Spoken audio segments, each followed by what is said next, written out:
Everybody, John Pojeta here with the PT Services Group. Welcome back to another session of PTS. Dan, how are we this morning? It's a great day.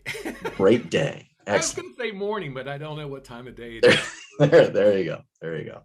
So one of the things I like to relate sales habits to is experiences that I have. And one of the things comes out of the Friends episode where they're trying to carry the couch up the steps and Ross is yelling, pivot and pivot and pivot, and the couches won't go.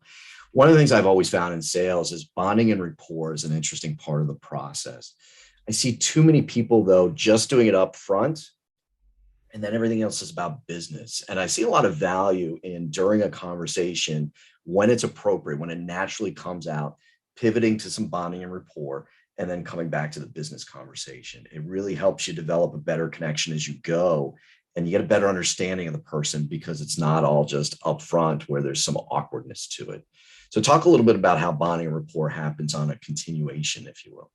Well, you brought up it twice now that in this conversation. It's not just a non-business thing to talk about. It's not, hey, I see your sailfish on the wall. How'd you get that? Right? That's how Yep. most people look at bonding and rapport.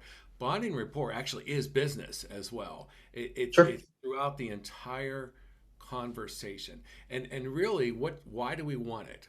Well, two main reasons. Number one, it really helps to build your credibility. Yep.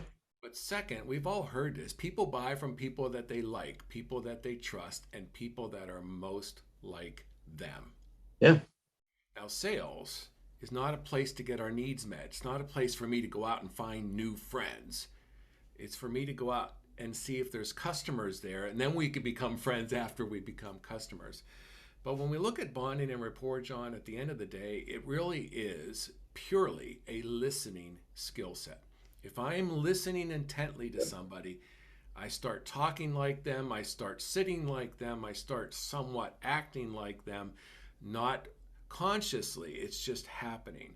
And that gives the person this thought, hey, I don't know what it is about that John Pojeta guy, but I like him. And that Yep. then allows them to start telling you the truth on what's going on in their world. Yeah. Real simple example. It happened to me recently. And I know it's something you talk about using upfront when it's appropriate, but about halfway through a first conversation, somebody mentioned to me, hey, when I got into the business back in 1997 or whatever year they gave me, they mentioned something. And it was just an opportunity to ask me or for me to ask them about how did they get into the business? What brought them to the business? Because it hadn't come out yet. And it gave them a moment to talk a little bit about that. And then we went back to continue the business side of our specific conversation. So helps a lot.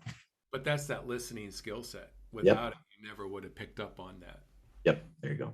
Good stuff. Thanks, everybody. We'll see you again tomorrow. Take care.